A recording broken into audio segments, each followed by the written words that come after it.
ಸ್ನೇಹಿತರೆ, ನಿಮ್ಮೆಲ್ರಿಗೂ ಗೊತ್ತಿರೋ ಹಾಗೆ ನಮ್ಮೊಂದಿಗಿದ್ದಾರೆ ಖ್ಯಾತ ಆಹಾರ ತಜ್ಞರಾದಂಥ ಆದರ್ಶ್ ತಟ್ಪತಿಯವರು. ಬನ್ನಿ ಅವ್ರಿಗೆ ಸ್ವಾಗತ ಕೋರ್ತಾ ಇಂದಿನ ಕಾರ್ಯಕ್ರಮನ ಶುರು ಮಾಡೋಣ. ಆದರ್ಶ್ ಅವರೇ, ನಮಸ್ಕಾರ. ನಮಸ್ಕಾರ.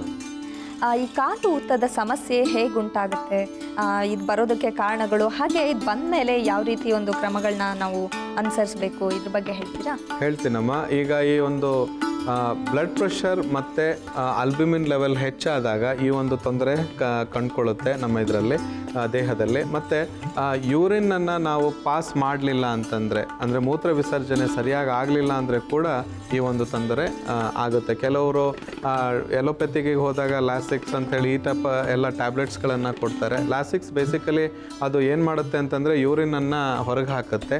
ಆದರೆ ಇದರಿಂದ ಇದು ಅಡಿಕ್ಟ್ ಆದರೆ ಈಗ ಸದ್ಯಕ್ಕೆ ಅದನ್ನು ಕನ್ಸಿಡರ್ ಮಾಡಿದ್ದಾರೆ, ಒಂದು ಡ್ರಗ್ಸ್ ಅಂತ ಹೇಳಿ ಕನ್ಸಿಡರ್ ಮಾಡಿದ್ದಾರೆ. ಆದ್ದರಿಂದ ಆದಷ್ಟು ಅದ್ರ ಬಗ್ಗೆ ಆ ಒಂದು ಟ್ಯಾಬ್ಲೆಟ್ಸನ್ನು ತಗೊಳ್ಳಿ ಅಂತೇಳಿ ಹೇಳಿದರೆ ಆದಷ್ಟು ಅದನ್ನು ಬಿಡೋದು ಉತ್ತಮ ಅಂತೇಳಿ ಹೇಳ್ಬೋದು. ನಮ್ಮ ಆಯುರ್ವೇದದಲ್ಲಿ, ನಮ್ಮ ಮನೆ ಔಷಧದಲ್ಲಿ ತುಂಬ ಉತ್ತಮವಾದಂಥ ರಿಸಲ್ಟ್ಸನ್ನು ಕೊಡುವಂಥ ಸಿಂಪಲ್ ಆದ ಥೆರಪೀಸ್ಗಳಿದೆ. ಸೊ ಅದನ್ನು ಇವತ್ತು ನಾವು ಹೇಳ್ತಾ ಇದ್ದೀವಿ, 2 ಪ್ರಯೋಗವನ್ನು ಮಾಡ್ತಾ ಇದ್ದೀವಿ. ಅದ್ರ ಉಪಯೋಗವನ್ನು ಜನರು ತೊಗೊಳ್ಬೇಕು ಅಂತೇಳಿ ಹೇಳ್ತೀನಿ. ಈಗ ಈ ಊತ ಏನು ಬಂದಿರುತ್ತೆ ಅಲ್ಲಿ ನೀವು ಬೆರಳಿನಿಂದ ಪ್ರೆಸ್ ಮಾಡಿದಾಗ ತೆಗ್ಬೀಳುತ್ತೆ. ಮೋಸ್ಟ್ಲಿ ಇದು ಕಾಲಿನಲ್ಲಿ ನಿಮಗೆ ಕಂಡು ಬರುತ್ತೆ. ಅದಲ್ಲದೆ ಮೊಣಕೈ ಭಾಗದಲ್ಲಿ, ಈ ಭಾಗದಲ್ಲಿ ಕೂಡ ನೀವು ಪ್ರೆಸ್ ಮಾಡಿದಾಗ ಆ ಥರ ತೆಗ್ಬರುತ್ತೆ.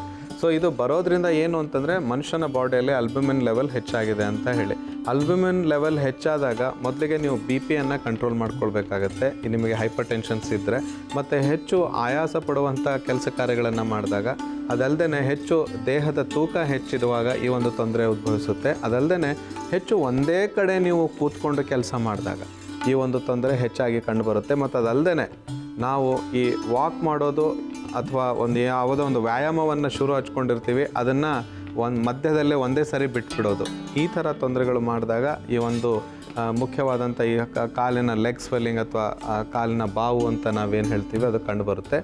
ಅದಲ್ಲದೆ ಹೆಚ್ಚು ಸ್ಟಾರ್ಚ್ ಐಟಮ್ಸನ್ನು ತಿನ್ನೋದ್ರಿಂದ, ಅಂದರೆ ರೈಸು, ಗಂಜಿಯನ್ನು ಕುಡಿಯೋದು, ರೈಸ್ ಮೇಲೇ ಅವಲಂಬ ಯಾರು ಆಗಿದ್ದಾರೆ ಅವರಿಗೆ ಈ ತೊಂದರೆ ಹೆಚ್ಚಾಗಿ ಕಂಡುಬರುತ್ತೆ. ಮತ್ತು ಆದಷ್ಟು ಪಿಷ್ಟ ಇರುವಂಥ ಆಹಾರಗಳನ್ನು ತೆಗೆದುಕೊಳ್ಳೋದು ತುಂಬ ಉತ್ತಮ. ಪಿಷ್ಟ ಇರುವಂಥ ಆಹಾರಗಳು ಯಾವುದಪ್ಪ ಅಂತಂದರೆ ಜೋಳದ ರೊಟ್ಟಿ ಆಗಿರ್ಬೋದು, ಸಜ್ಜಿಗೆ ರೊಟ್ಟಿ ಆಗಿರ್ಬೋದು. ಸಜ್ಜಿಗೆ ಸ್ವಲ್ಪ ದೇಹಕ್ಕೆ ಹೀಟ್ ಆದರೂ ಕೂಡ ತುಂಬ ಒಳ್ಳೆಯ ಒಂದು ರಿಸಲ್ಟ್ಸನ್ನು ತಂದು ಕೊಡುತ್ತೆ.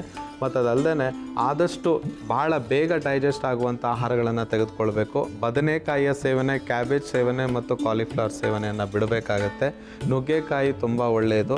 ಮತ್ತು ಅದಲ್ಲದೆ ನುಗ್ಗೆಕಾಯಿ ಸೊಪ್ಪಿನಿಂದ ಮಾಡುವಂಥ ಅಡುಗೆಗಳು, ನುಗ್ಗೆಕಾಯಿಯ ಸಾಂಬಾರಿನಲ್ಲಿ ಹಾಕಿ ಏನು ನುಗ್ಗೆಕಾಯಿ ಅಂತ ತಿಂತೀವಿ, ಇದು ತುಂಬ ಉತ್ತಮವಾದಂತ ಹೇಳ್ಬೋದು. ಟೊಮೆಟೊ ಹುಳಿಯನ್ನು ಮತ್ತು ಈ ಹುಣಸೆ ಹಣ್ಣಿನ ಹುಳಿಯನ್ನು ದಯವಿಟ್ಟು ಬಿಡಬೇಕು ಅಂಥೇಳಿ ನಾನು ಕೇಳ್ಕೊಳ್ತೀನಿ.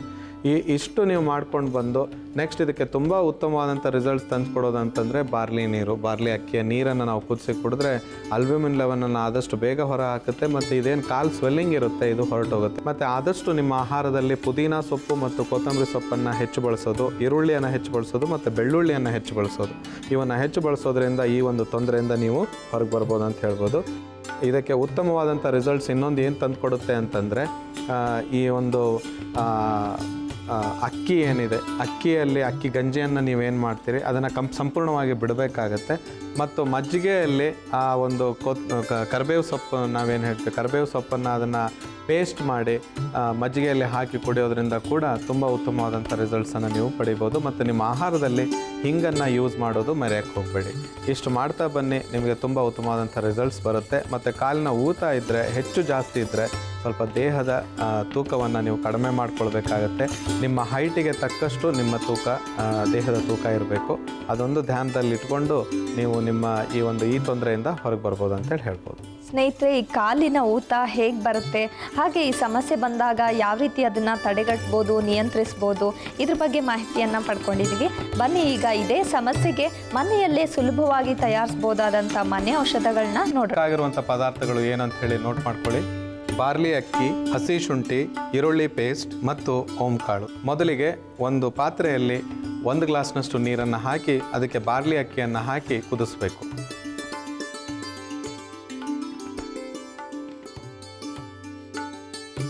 1 ರಿಂದ 1.5 ಚಮಚದಷ್ಟು ಬಾರ್ಲಿ ಅಕ್ಕಿ, 1 ಚಮಚದಷ್ಟು ಹಸಿ ಶುಂಠಿ, ಅರ್ಧ ಚಮಚದಷ್ಟು ಈರುಳ್ಳಿ ಪೇಸ್ಟ್, ನಂತರ ಕಾಲು ಚಮಚದಷ್ಟು ಓಂಕಾಳು. ಇದು ಒಂದು ಕುದಿ ಬಂದರೆ ಸಾಕಾಗುತ್ತಾ? ಇಲ್ಲ, ಇದು ಮಿನಿಮಮ್ ಆಗಿ ಒಂದು 4ರಿಂದ 5 ಕುದಿ ಬರಬೇಕು. ಯಾಕಂದರೆ ಇದರಲ್ಲಿ ಬಾರ್ಲಿ ಅಕ್ಕಿಯನ್ನು ನಾವು ಹಾಕಿ ಕುದಿಸ್ತಾ ಇದ್ದೀವಿ. ಬಾರ್ಲಿ ಅಕ್ಕಿಯಲ್ಲಿ ಈ ಆಲ್ಬ್ಯೂಮಿನ್ ಲೆವೆಲನ್ನು ಮೂತ್ರದ ಮುಖಾಂತರ ಹೊರಗೆ ಹಾಕುವಂಥ ಒಂದು ಶಕ್ತಿ ಇದಕ್ಕಿದೆ. ಮತ್ತು ಯಾವುದೇ ರೀತಿಯ ಮೂತ್ರದ ಇನ್ಫೆಕ್ಷನ್ ಆದಾಗ ಕೂಡ ಈ ಒಂದು ಕಷಾಯವನ್ನು ನಾನು ಏನು ತೋರಿಸ್ತಾ ಇದ್ದೀನಿ ಇವತ್ತು, ಇದನ್ನು ನೀವು ಅಳವಡಿಸ್ಕೊಳ್ಬೋದು. ಮತ್ತು ಅದಲ್ಲದೆ ಬಾರ್ಲಿ ನೀರನ್ನು ಕುಡಿಯೋದು ತುಂಬ ಉತ್ತಮವಾದದ್ದು ಅಂತೇಳಿ ಹೇಳ್ಬೋದು. ಅದಲ್ಲದೆ ಹಸಿ ಶುಂಠಿ ಇದರಲ್ಲಿ ಹಾಕಿರೋದ್ರಿಂದ ಯಾವುದೇ ರೀತಿಯ ಹೊಟ್ಟೆ ಉಬ್ಬಸಾಗಿರ್ಬೋದು ಅಥವಾ ಕಾಲಿನಲ್ಲಿ ಯಾವುದೇ ರೀತಿಯ ರಕ್ತದ ಗಟ್ಟುವಿಕೆ ಇರ್ಬೋದು, ಅದನ್ನು ಕೂಡ ನಿರ್ಮೂಲ ಮಾಡುತ್ತೆ.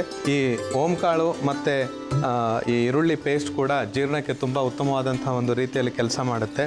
ಈ ಜೀರ್ಣ ಯಾಕೆ ನಾನು ಹೇಳ್ತಾ ಇದ್ದೀನಿ ಅಂತಂದರೆ, ಜೀರ್ಣ ಸರಿಯಾಗಿ ಮಲವಿಸರ್ಜನೆ ಮತ್ತು ಮೂತ್ರ ವಿಸರ್ಜನೆ ಸರಿಯಾಗಿ ಆದರೆ ಮಾತ್ರ ಈ ಆಲ್ಬ್ಯೂಮಿನ್ ಹೊರಟೋಗುತ್ತೆ.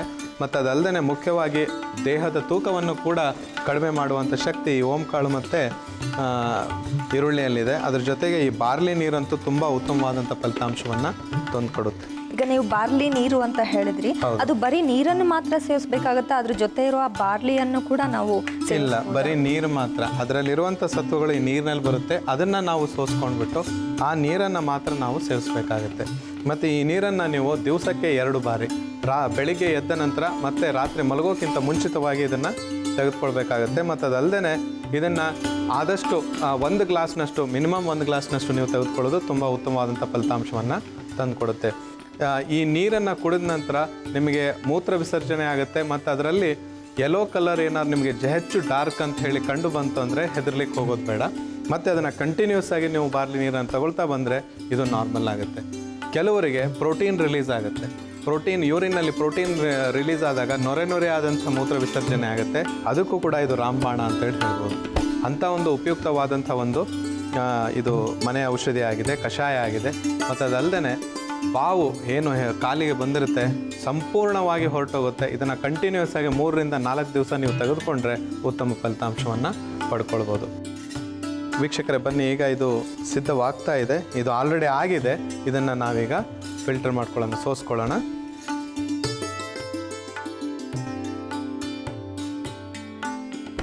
ಕೆಲವರಿಗೆ ಬಾರ್ಲಿ ನೀರಿನಲ್ಲಿ ಚಿಟಿಕೆಯಷ್ಟು ಉಪ್ಪನ್ನು ಹಾಕ್ಕೊಂಡು ಸೇವಿಸುವ ಒಂದು ಅಭ್ಯಾಸ ಇರುತ್ತೆ. ಅದು ತಪ್ಪು ಅಂತ ಹೇಳ್ಬೋದು. ಆದ್ದರಿಂದ ಉಪ್ಪಾಗಲಿ ಸಕ್ಕರೆ ಆಗಲಿ ಏನೂ ಬೆರೆಸ್ಲಿಕ್ಕೆ ಹೋಗಬೇಡಿ. ಇದೇ ರೀತಿ ನೀರನ್ನು ತೆಗೆದುಕೊಳ್ಳೋದು ತುಂಬ ಉತ್ತಮವಾದದಂತೇಳಿ ಹೇಳ್ಬೋದು. ವೀಕ್ಷಕರೇ, ಈ ಕಾಲು ಬಾವು ಬಂದಾಗ ಅಂತ ನಾವೇನು ಹೇಳ್ತೀವಿ, ಲೆಗ್ ಸ್ವೆಲ್ಲಿಂಗ್ ಅಂತ ಏನು ಹೇಳ್ತೀವಿ, ಅದಕ್ಕೆ ಇದು ತುಂಬ ಉಪಯುಕ್ತವಾದಂಥ ಒಂದು ಮೆಡಿಸನ್ ಆಗಿದೆ, ಮನೆ ಔಷಧಿ ಆಗಿದೆ.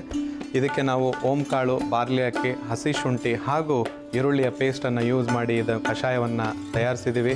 ಇದನ್ನು ನೋಡಿದ್ದೀರಾ. ಇದರ ಉಪಯೋಗವನ್ನು ತಾವೆಲ್ಲ ಪಡಿಬೇಕು ಅಂತ ಹೇಳಿ ಇವತ್ತಿನ ಈ ಒಂದು ಕಷಾಯ ಏನಿದೆ ಇದು ತುಂಬ ಅತ್ಯಮೂಲ್ಯವಾದಂಥದ್ದು. ಮತ್ತು ಹೆಚ್ಚು ಆಲ್ಬ್ಯೂಮಿನ್ ರಿಲೀಸ್ ಆಗಬೇಕು ಅಂತಂದರೆ ತುಂಬ ಒಳ್ಳೆಯದು. ಮತ್ತು ಅದಲ್ಲದೆ ಹೈಪರ್ ಟೆನ್ಷನ್ ಇರೋರಿಗೆ ತುಂಬ ಉತ್ತಮ ರೀತಿಯಲ್ಲಿ ಇದು ಹೆಲ್ಪ್ ಆಗುತ್ತೆ ಅಂತ ಹೇಳಿ ಹೇಳ್ಬೋದು. ಕಾಲು ಊತಕ್ಕೆ ಮನೆ ಔಷಧ ಬೇಕಾಗಿರುವ ಸಾಮಗ್ರಿಗಳು: ಬಾರ್ಲಿ ಅಕ್ಕಿ, ಹಸಿ ಶುಂಠಿ, ಈರುಳ್ಳಿ ಪೇಸ್ಟ್ ಮತ್ತು ಓಂಕಾಳು. ತಯಾರಿಸುವ ವಿಧಾನ: ಕಾದ ಪಾತ್ರೆಗೆ ನೀರು, ಬಾರ್ಲಿ ಅಕ್ಕಿ, ಹಸಿ ಶುಂಠಿ, ಈರುಳ್ಳಿ ಪೇಸ್ಟ್ ಮತ್ತು ಓಂಕಾಳನ್ನು ಹಾಕಿ ಚೆನ್ನಾಗಿ ಕುದಿಸಿ ಶೋಧಿಸಿಕೊಂಡರೆ ಕಾಲು ಊತದ ಸಮಸ್ಯೆಗೆ ಮನೆ ಔಷಧ ಸಿದ್ಧ. ಸ್ನೇಹಿತರೆ, ನೋಡಿದ್ವಲ್ಲ, ಈ ಕಾಲು ಊತದ ಸಮಸ್ಯೆಗೆ ಮನೆಯಲ್ಲೇ ಸುಲಭವಾಗಿ ಯಾವ ರೀತಿ ಮನೆ ಔಷಧನ ತಯಾರಿಸ್ಬೋದು ಅಂತ. ಈ ಸಮಸ್ಯೆ ನಿಮಗಿದ್ದಲ್ಲಿ ನೀವು ಕೂಡ ಇದನ್ನು ಪ್ರಯೋಗಿಸಿ ನೋಡಿ, ಇದರ ಪ್ರಯೋಜನಗಳನ್ನ ಪಡ್ಕೋಬೋದು. ಅದಕ್ಕೆ ಬೇಕಾಗಿರುವಂಥ ಸಾಮಗ್ರಿಗಳು ಏನಂತ ಹೇಳಿ ನೋಟ್ ಮಾಡ್ಕೊಳ್ಳಿ. ಎಳ್ನೀರು, ವಾಯುವಡಂಗ, ಲವಂಗ ಹಾಗೂ ಬಜೆ, ಇಷ್ಟು ಇದಕ್ಕೆ ಬೇಕಾಗಿರುವಂಥ ಸಾಮಗ್ರಿಗಳು.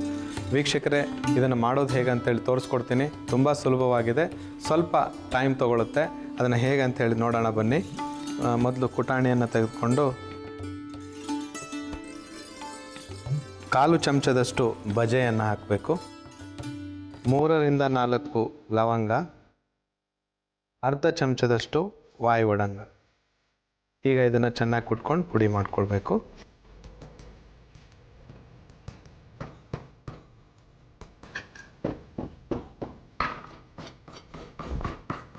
ಈಗ ಇದು ಸಿದ್ಧವಾಗಿದೆ ಕಿರಣ್ಮಯ್ಯವರೇ. ಇಷ್ಟು ಸಾಕಾಗುತ್ತೆ. ಈಗ 1 ಗ್ಲಾಸು ನೀರನ್ನು ನಾವು ಹಾಕ್ಕೊಳ್ಬೇಕಿಲ್ಲಿ. 1 ಗ್ಲಾಸ್ ಅಂತ ಹೇಳಿ ಏನು ಬೇಡ, ಜಸ್ಟ್ ಒಂದು ಕಾಲು ಭಾಗದಷ್ಟು ಗ್ಲಾಸ್ನಷ್ಟು ನೀರನ್ನು ಹಾಕ್ಕೊಳ್ಬೇಕು. ಇದಕ್ಕೆ ನಾವು ಈಗ ಕೊಟ್ಟಿಕೊಂಡಂಥ ಮಿಶ್ರಣ ಏನಿದೆ ಇದನ್ನು ಸೇರಿಸ್ಬೇಕು.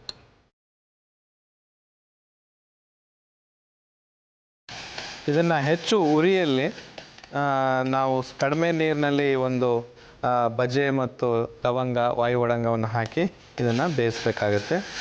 ಇದು ಕೂಡ ಈ ಲೆಗ್ ಸ್ವೆಲ್ಲಿಂಗ್ ಏನಿದೆ ಕಾಲಿನ ಊತವನ್ನು ಕಡಿಮೆ ಮಾಡುತ್ತೆ. ಇದನ್ನು ದಿವಸಕ್ಕೆ 1 ಬಾರಿ ಮಾತ್ರ ಮಲಗೋಕ್ಕಿಂತ ಮುಂಚೆ ನೀವು ತೆಗೆದುಕೊಂಡ್ರೆ ತುಂಬ ಉತ್ತಮವಾದಂಥ ಫಲಿತಾಂಶ ತಂದುಕೊಡುತ್ತೆ. ಇದು ಮುಖ್ಯವಾಗಿ ಬ್ಲಡ್ ಪ್ರೆಷರ್ ಇರೋರಿಗೆ, ಹೈ ಬ್ಲಡ್ ಪ್ರೆಷರ್ ಇರೋರಿಗೆ ತುಂಬ ಉತ್ತಮವಾದಂಥ ಒಂದು ಸೊಲ್ಯೂಷನ್ ಅಂತ ಹೇಳ್ಬೋದು. ಈ ರೀತಿ ಎಷ್ಟು ಹೊತ್ತು ಕಾಯಿಸ್ಬೇಕಾಗುತ್ತೆ ಇದನ್ನು?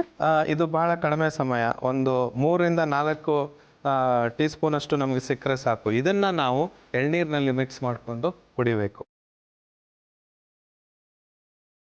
ಜಾಸ್ತಿ ಫ್ಲೇಮ್ನಲ್ಲಿ ನಾವು ಇದನ್ನು ಮಾಡಿ. ಈಗ ಇದು ಸಿದ್ಧವಾಗಿದೆ. ಇದನ್ನು ನಾವು ಒಂದು ಕಪ್ನಲ್ಲಿ ಸೋಸ್ಕೊಳ್ಬೇಕು.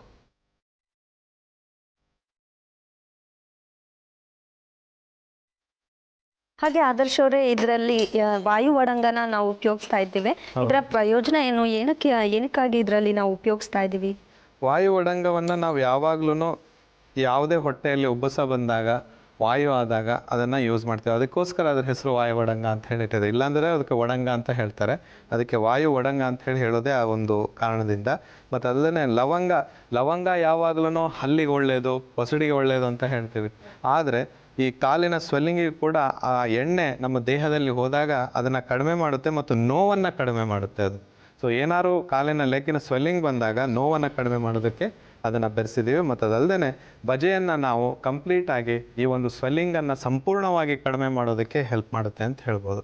ಎಳ್ನೀರಂತೂ ತುಂಬ ಉತ್ತಮವಾದದ್ದು, ಡೈಜೆಷನ್ಗೆ ಒಳ್ಳೆಯದು, ನೀರಿನ ಅಂಶ ಹೆಚ್ಚು ನಮ್ಮ ದೇಹದಲ್ಲಿ ಬಂದಾಗ ತುಂಬ ಉತ್ತಮವಾಗಿದೆ ಅಂತ ಹೇಳ್ಬೋದು. ಈಗ ಇದು ನಾವು ತಯಾರಿಸಿಕೊಂಡಂಥ ಮಿಶ್ರಣವನ್ನು ಎಳ್ನೀರಿನ ಗ್ಲಾಸ್, ಈಗ ನಾವಿಲ್ಲಿ ಎಳ್ನೀರನ್ನು ತೆಗೆದುಕೊಂಡಿದ್ದೀವಿ, ಫ್ರೆಶ್ ಟೆಂಡರ್ ಕೊಕೊನಟ್ ವಾಟರನ್ನು, ಇದಕ್ಕೆ 2 ಟೀ ಸ್ಪೂನಷ್ಟು ಈಗ ನಾವು ಮಾಡಿಕೊಂಡಂಥ ಮಿಶ್ರಣವನ್ನು ಹಾಕಿ. ಈ ಮಿಶ್ರಣವನ್ನು ನಾವು ಅದೇ ರೀತಿ ಸೇವಿಸೋದಕ್ಕಾಗೋದಿಲ್ವಾ? ಇಲ್ಲ, ಅದು ಕಾನ್ಸಂಟ್ರೇಟ್ ಅಂತ ಹೇಳ್ಬೋದು ನಾವು. ತುಂಬ ಸ್ಟ್ರಾಂಗ್ ಆಗಿರುತ್ತೆ. ಇದನ್ನು ಎಳ್ನೀರಿನಲ್ಲಿ ತೊಗೊಂಡಾಗ ಇದರ ಕಾರ್ಯ ಇನ್ನೂ ಒಳ್ಳೆಯದಾಗತ್ತೆ ಅಂತ ಹೇಳ್ಬೋದು. ವೀಕ್ಷಕರೇ, ಇವತ್ತಿನ ದಿವಸ ಈ ಲೆಗ್ ಸ್ವೆಲ್ಲಿಂಗ್ ಅಥವಾ ಕಾಲ ಊತ ಬರೋದಕ್ಕೆ ಅದನ್ನು ಹೇಗೆ ಕಂಟ್ರೋಲ್ ಮಾಡಬೇಕು, ಅದನ್ನು ಯಾವ ರೀತಿ ನಾವು ಒಂದು ಕಷಾಯದಿಂದ ಸರಿಪಡಿಸ್ಕೊಳ್ಬೋದು ಅಂತೇಳಿ ಹೇಳ್ಕೊಟ್ಟಿದ್ದೀನಿ. ಇವತ್ತಿನ ದಿವಸ ಈ 2ನೇ ಒಂದು ಕಷಾಯವಾಗಿ ನಾವು ವಾಯು ಒಡಂಗ, ಲವಂಗ ಮತ್ತು ಬಜೆಯನ್ನು ಹಾಕಿ ಮಾಡಿದಂಥ ಈ ಎಳ್ನೀರಿನಿಂದ ತಯಾರಿಸಿದಂಥ ಒಂದು ಕಷಾಯ ಸಿದ್ಧವಾಗಿದೆ. ಇದನ್ನು ನೀವು ಮನೆಯಲ್ಲಿ ಪ್ರಯೋಗಿಸಿ ಇದರ ಉಪಯೋಗವನ್ನು ಪಡ್ಕೊಳ್ಳಿ. ಕಾಲು ಊತಕ್ಕೆ ಮನೆ ಔಷಧ.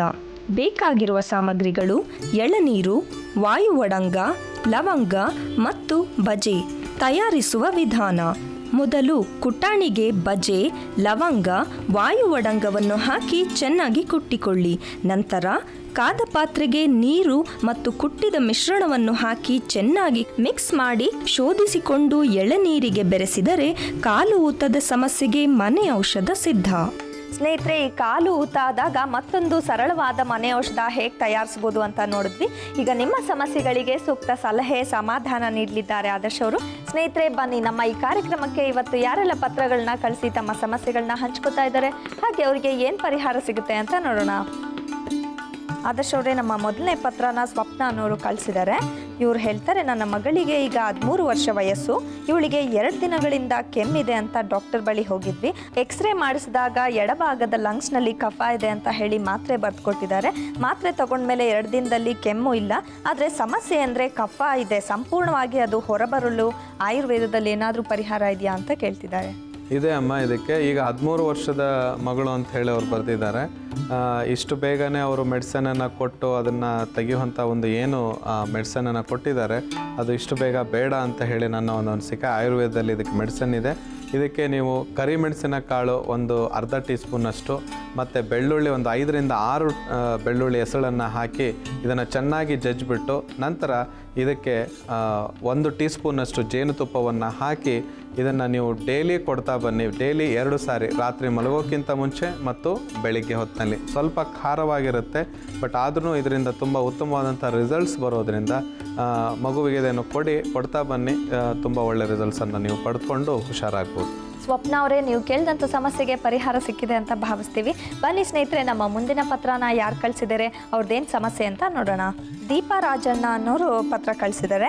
ಇವ್ರು ಹೇಳ್ತಾರೆ, ನನಗೆ 2 ಮಕ್ಕಳಿದ್ದಾರೆ. ಹೆಣ್ಮಗು 8 ವರ್ಷ, ಹಾಗೆ ಗಂಡು ಮಗು 10 ತಿಂಗಳು. ಇವರಿಬ್ಬರಿಗೂ ಆಗಾಗ ಮಲಬದ್ಧತೆಯಾಗಿ ಮಲವಿಸರ್ಜನೆ ವೇಳೆ ಸುಸ್ತಾಗ್ತಾರೆ, ಹಾಗೆ ರಕ್ತಸ್ರಾವ ಕೂಡ ಆಗ್ತಾ ಇರುತ್ತೆ. ದಿನಕ್ಕೆ 2 ಸಲ ಹೋಗ್ತಾರೆ. ಮನೆ ಔಷಧಿ ಏನಾದರೂ ಇದೆಯಾ ಈ ಸಮಸ್ಯೆಗೆ ಅಂತ ಕೇಳ್ತಿದ್ದಾರೆ. ಈಗ ಈ 2 ಮಕ್ಕಳಿಗೆ ಏನು ಅವ್ರು ಬರೆದಿದ್ದಾರೆ, ಒಬ್ಬರು 8 ವರ್ಷದವರು ಮತ್ತು ಇನ್ನೊಂದು ಮಗು 10 ತಿಂಗಳದು ಅಂತ ಹೇಳಿ, ಇವರಿಗೆ ಟಾಯ್ಲೆಟ್ ಹೋಗುವಾಗ ಒಂದು ರಕ್ತ ಸ್ರಾವ ಆಗ್ತಾ ಇದೆ ಮತ್ತು ಅದಲ್ಲದೆ ಮಲಬದ್ಧತೆ ತೊಂದರೆಯನ್ನು ಕಾಣ್ತಾ ಇದ್ದಾರೆ ಅಂತ ಹೇಳಿ. 10 ತಿಂಗಳ ಮಗುವಿಗೆ ನೀವೇನು ಮಾಡಬೇಕು ಅಂತಂದರೆ, ನಾವೇನು ಮಾಮೂಲಾಗಿ ಸೋಪನ್ನು ಯೂಸ್ ಮಾಡ್ತೀವಿ, ಆ ಸೋಪನ್ನು ನೀವು ಗುದದ್ವಾರದ ಬಳಿ ಇಟ್ಟರೆ ಒಂದು 2 ರಿಂದ 3 ನಿಮಿಷದ ಒಳಗೆ ಆ ಮಗುವಿಗೆ ಮಲವಿಸರ್ಜನೆ ಆಗುತ್ತೆ. ಆದರೆ ಇದು ರೂಢಿ ಆಗಬಾರ್ದು. ಆದಷ್ಟು ಸ್ವಲ್ಪ ಧ್ಯಾನವನ್ನು ವಹಿಸಿ, ಮತ್ತು ಆದಷ್ಟು ಎದೆ ಹಾಲನ್ನು ಕೊಡೋದನ್ನು ನೀವು ಬಿಡ್ಲಿಕ್ಕೆ ಹೋಗಬೇಡಿ. 1.5 ವರ್ಷ ತಾಯಿಯ ಎದೆ ಹಾಲು ಭಾಳ ಮುಖ್ಯ ಅಂತ ಹೇಳಾಗುತ್ತೆ. ಮತ್ತು ತಾಯಿ ಏನು ಆಹಾರವನ್ನು ತಗೊಳ್ತಾರೆ ಅದು ಕೂಡ ಅಲ್ಲಿ ಎಫೆಕ್ಟ್ ಆಗುತ್ತೆ ಅಂತೇಳಿ ಹೇಳ್ಬೋದು. ಆದಷ್ಟು ಮೆಂತ್ಯ ಸೊಪ್ಪನ್ನು, ಮೂಲಂಗಿ ಸೊಪ್ಪನ್ನು, ಆಮೇಲೆ ಬಸಳೆ ಸೊಪ್ಪು ತುಂಬ ಉತ್ತಮವಾದಂಥದ್ದು. ಮತ್ತು ಅದಲ್ಲದೆ ಸುವರ್ಣಗಡ್ಡೆಯನ್ನು ಆಹಾರವನ್ನು ತಾಯಿ ಸೇವಿಸೋದು ಕೂಡ ತುಂಬ ಉತ್ತಮ ಅಂತ ಹೇಳ್ಬೋದು.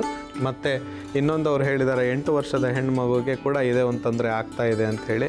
ನೋಡಿ ಅಮ್ಮ, ಆದಷ್ಟು ಮಗುವಿಗೆ ನೀರನ್ನು ಕುಡಿಸಿ, ಮತ್ತು ಊಟ ಮಾಡುವಾಗ ಮಧ್ಯದಲ್ಲಿ ನೀರನ್ನು ಕುಡಿಸೋದ್ರಿಂದ ಮಲಬದ್ಧತೆ ಆಗೋ ಚಾನ್ಸಸ್ ಹೆಚ್ಚಾಗಿರುತ್ತೆ. ಮತ್ತು ಈ ಒಂದು ಸಮಯದಲ್ಲಿ ಇವಿಗೆ ರಕ್ತಸ್ರಾವ ಆಗ್ತಾ ಇದೆ ಮಗುವಿಗೆ ಅಂತಂದರೆ ಅವಳಿಗೆ ಹೆಮ್ರಾಯ್ಡ್ಸ್ ಆಗಿದೆ.